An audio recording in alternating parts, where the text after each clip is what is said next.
If you thought the current job market was crazy and throwing up challenges, here's something that will shock you even more perhaps. Over a fifth of last year's Harvard MBA class remained unemployed months after graduation. You heard that right. Landing a job in the US has become so difficult that even the elite, the creme de la creme of the workforce, can no longer rely on their university's prestigious name to open doors for them. So, how are you supposed to start a career when entry level won't even let you in the door? What's really frustrating for job seekers is that when they find a job clearly labeled as entry level, they then uncover that it requires years of experience to get the job. This paradox has left millions of young workers stuck in unemployment limbo. The entry-level job as we know it has changed over the past 40 years, and we're going to break down exactly why that happened. From the end of World War II through the 1970s, entry-level jobs served a clear purpose. Corporations filled roughly 90% of their vacancies through promotions and internal advancement. The goal was simple: hire someone with good manners and a determination to work hard. Then provide them with training, a career trajectory, and a pension plan as a reward for company loyalty. During this era, you didn't need prior experience. You didn't even need a college degree for most positions. Companies understood that investing in workers was investing in their own future.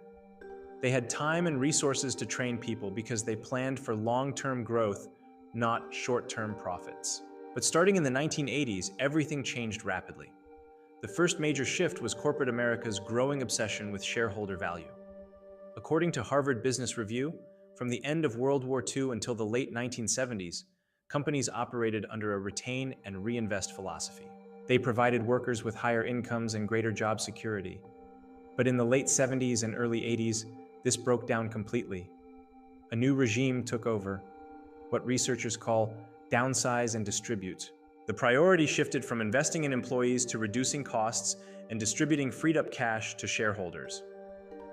Training new workers started to be seen as an unnecessary expense. Why hire someone without prior experience and waste time and money teaching them when you can hire a skilled employee that doesn't need to be trained? Now let's talk about how broken the modern hiring process has become.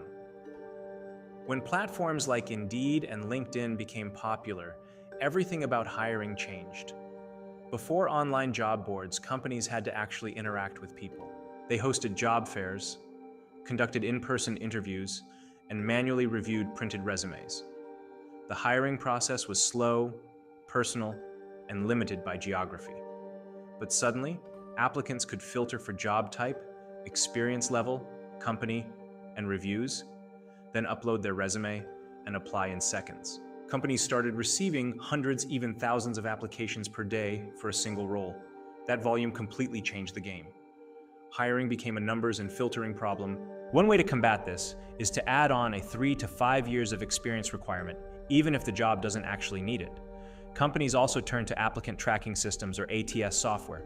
You upload your resume thinking a human will see it, but in reality, a robot scans it first. If your resume doesn't match a certain format, lacks specific keywords, or doesn't look the way the algorithm expects, it gets rejected before it ever reaches a hiring manager.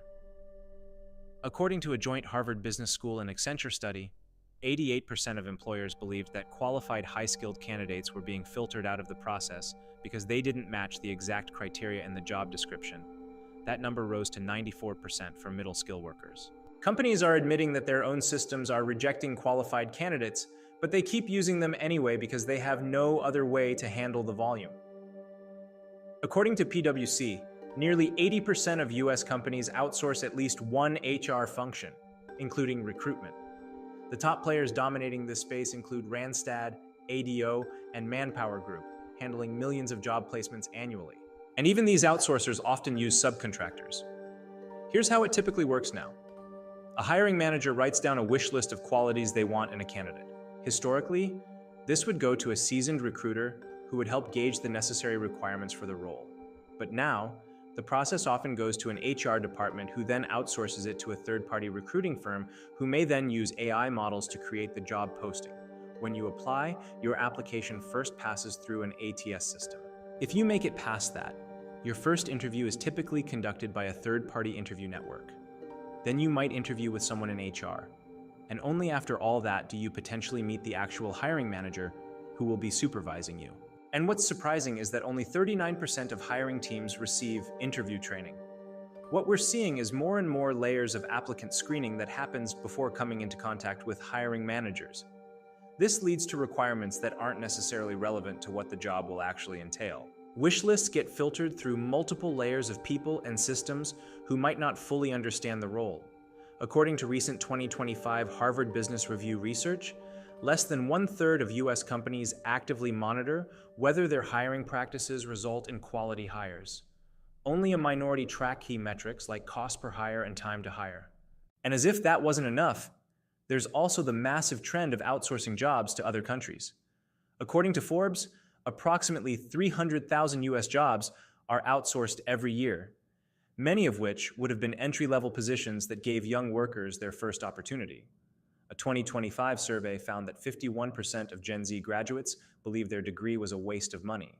In Strata's recent Talent Disrupted report, only about half of bachelor's degree graduates land a college-level job within a year of graduation, and 52% remain underemployed.